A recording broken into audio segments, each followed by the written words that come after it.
இளம் வழக்கறிஞர்கள் ஏன் எனக்கு வாக்களிக்கணும்னு கேட்டாக்கா, என்னுடைய கடந்த காலத்தை பார்க்கணும். நான் இந்த பதவிக்கு தகுதியானவனா, இவர் இந்த ஓட்டு போறதுனால இவர் மெம்பரானா இவர் நமக்கு என்ன செய்வாரு அப்படின்றத எதை வச்சு நீங்க அறிய முடியும்? என்னுடைய கடந்த கால வாழ்க்கை தான் பார்க்க முடியும். நான் இப்போ 2006 தலைவனா இருந்தப்ப என்ன செஞ்சேன், 2007 என்ன செஞ்சேன், 8 என்ன செஞ்சேன், 9 என்ன செஞ்சேன், 11 என்ன செஞ்சேன், 13 மீண்டும் தேர்ந்தெடுக்கப்பட்டேன். தோற்றவன் வென்றதில்லை என்ற இலக்கணத்தை உடைச்சி வரேன். இப்போ 2500 வக்கீல் எனக்கு ஓட்டு போடுறாங்க அப்படின்னாக்கா, இந்த 2500 வக்கீலுக்கும் நான் அவங்க மனசுல ஏதோ ஒரு இதுல இடம் பெற்றிருக்கிறேன். என்னுடைய தேவை அவர்களுக்கு தேவைப்படுது. இவன் தலைவனாக இருந்தால் தான் சரியா இருக்குன்னு ஒரு நினைப்பு இருக்குல்ல, அது ஏன் எதனால அப்படின்னு கேட்டு தெரிஞ்சுக்கணும். இன்னைக்கு என்ன அவங்களுக்கு தேவை? முதல்ல அவங்களுக்கு தொழில் பாதுகாப்பு வழிகாட்டணும். ரெண்டாவது அவங்க ஸ்டேபிளா இங்க இருக்கணும். அவங்க அதுக்கு உண்டான ஒரு நடவடிக்கை எடுக்க வேண்டும்.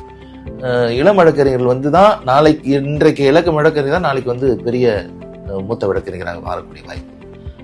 இந்த தொழிலை பற்றி அவர்கள் காண்ட கனவு நனவாக்குவதற்கு என்ன முயற்சி செய்யணுமோ அதை செய்யணும். அதனால எனக்கு வாக்களிக்க வேண்டும் என்று சொன்னால் நான் என்ன செஞ்சேன், என்ன செய்வேன், மற்றவர்கள் என்ன சொன்னார்கள், என்ன செய்தார்கள், நான் என்ன சொன்னேன், என்ன செஞ்சேன், இதெல்லாம் நீங்க தான் சீர்தூக்கி பார்த்து எனக்கு வாக்களிக்க வேண்டும். ஒன்றை மட்டும் உத்தரவாதமா சொல்லுவேன், நிச்சயமா எனக்கு வாக்களிச்சா உங்க வாக்கு வீண் போகாது.